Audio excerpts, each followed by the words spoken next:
বাসন, এই লয় বাসনের মধ্যে আমি প্রবেশ করিলাম। আমার জেঠ হলেন নাকি? সেই না মনুষ্য জাতি, আমি হলাম জাতিকে সর্ব, আমাদের জেঠামশাই বলে সম্মান করলি। মনে না করে জেঠু, এই অভিমান কাল জন্য বাটিতে করো, কাল যাতে ছোকরা সাহেবের কন্যানি মামুন সাজাচ্ছি সর্বরা গলায় দিলাম শোভনে খারাপ। কাঁচা দুধ পান করে তুই আমাকে বন্দি করলি। আরে বেহুলা বল, বেহুলা বল, কতক্ষণ আমাকে বন্দি হয়ে থাকতে হবে? যতক্ষণ না রাত্রি প্রভাত হবে ততক্ষণ এই বাসর ঘরের মধ্যে বন্দি হয়ে থাকতে হবে। তাই আমি বন্দি হয়ে রইলাম। আমি এক এক করে তিনটি মহরে তিনটি নামকে পাঠিয়েছিলাম। ওই বেহুলা তিনটি নামকে কাঁচা দুধ দিয়ে বাসর ঘর মাঝে সর্পগণকে বন্দি করে রেখে দিয়েছে। তাই এই মুহূর্তে বেহুলার চোখে আমাকে নিদ্রা দিতে হবে। পাঠিয়ে দেব নিদ্রাবতীকে। কোথায় নিদ্রাবতী? আদেশ করে মা। ওই নিদ্রাবতী, যাও নিদ্রাবতী যাও সাঁওতালি পর্বতে। সাঁওতালি পর্বতে রয়েছে লোকময় বাসর ঘর, সেই বাসরের মধ্যে রয়েছে বেহুলা লক্ষ্মীন্দর। তুমি কি বেহুলার চোখে সেখানে রয়েছে বেহুল, ওদের সবাই চোখে তুমি তাই বলি আমি, তবে আশীর্বাদ করিয়া মস্তকে ধারণ বেহুলার লক্ষ্মীন্দরকে নিদ্রায় নিদ্রিত করিতে চলিলাম সাঁওতালি পর্বত মাঝে।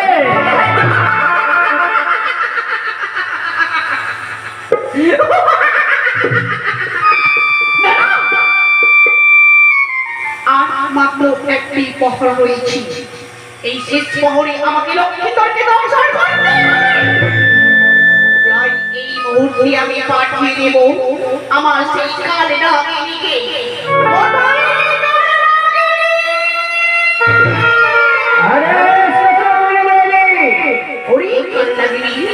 এই ভোর নিশ্চিত তোমায় কেন স্মরণ করেছি জানো?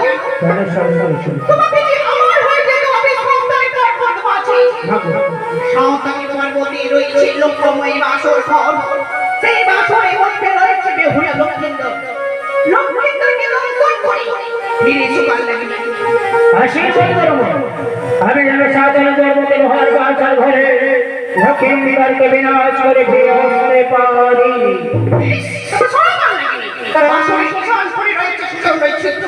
তুমি তোমার শ্বাস প্রশ্বাসে যারা কেমন করে শরীর ভেতরে প্রবেশ করবে। লক্ষ্মীন্দর যদি কোনো দোষ দেখো তবে তুমি করিবে দংশন। লক্ষ্মীন্দর ফিরে আসিবে আমার চলিলাম আমি সাঁওতালি পর্বত মাঝে।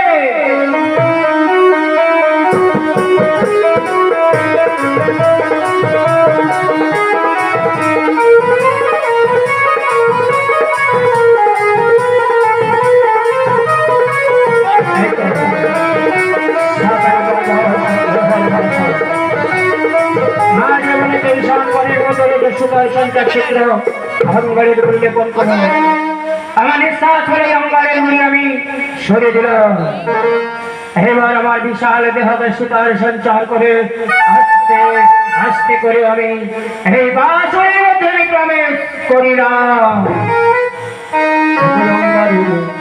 গুড়ি খসে খালি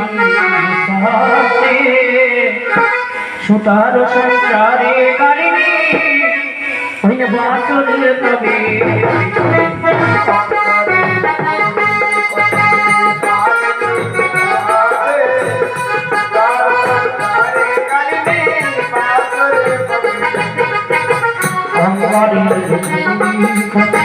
खाली सासे सुंदर संचारे काली बासुरी धीरे धीरे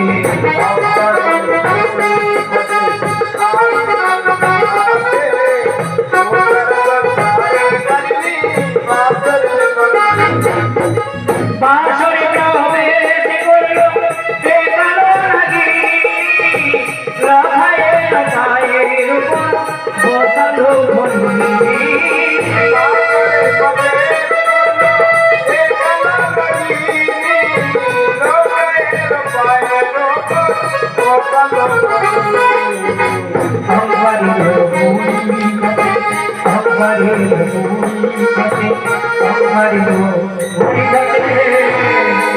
নিদ্রিত বেহুদা লক্ষ্মীন্দর নিদ্রায় নিদ্রিত আহামরি মরি কি সুন্দর অপূর্ব সাথে সেজেছিল মনে হয় যেন হল পার্বতী ইন্দর কিন্তু কিন্তু কেমন ঈশ্বর হরঞ্জ করিব দংশন বিনা অপরাধে যদি লক্ষ্মীন্দরকে ধ্বংসন করি সর্পনা বিরতি বিকলঙ্ক তাই লক্ষ্মীন্দরের পদ ধরে কিছুক্ষণ বিশ্রাম করবো দোষ দেখলে তবেই লক্ষ্মীন্দরকে বিনাশ করবো হয়তো মধ্যে ফিরে যাবো আমি পুনরায় মায়ের সকাশে জয় শিব শম্ভু জয় শিব শম্ভু জয় শিব এতে কি বলি বলেছে ভেবেছিলাম তোকে দর্শন না করে ফিরে যাবো মায়ের সকাশে যেই মস্তকে ভগবান শ্রীকৃষ্ণের মধ্যে চিহ্ন সেই মস্তকে করলে প্রদাভাব তবে সাক্ষী যাবো চন্দ্র সূর্য সাক্ষী যাবো সাক্ষী যাবো পৃথিবীতে 33 কোটি দেবতা সাক্ষী যাবো ভগবান মহাশয় আমার মস্তকে লাথি মারার অপরাধে আমার বিষদম্পতি ওরে আমি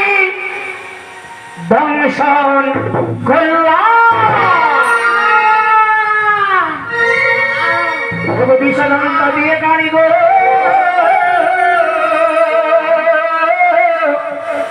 মরি মরি মরি খেলো লাফায়ের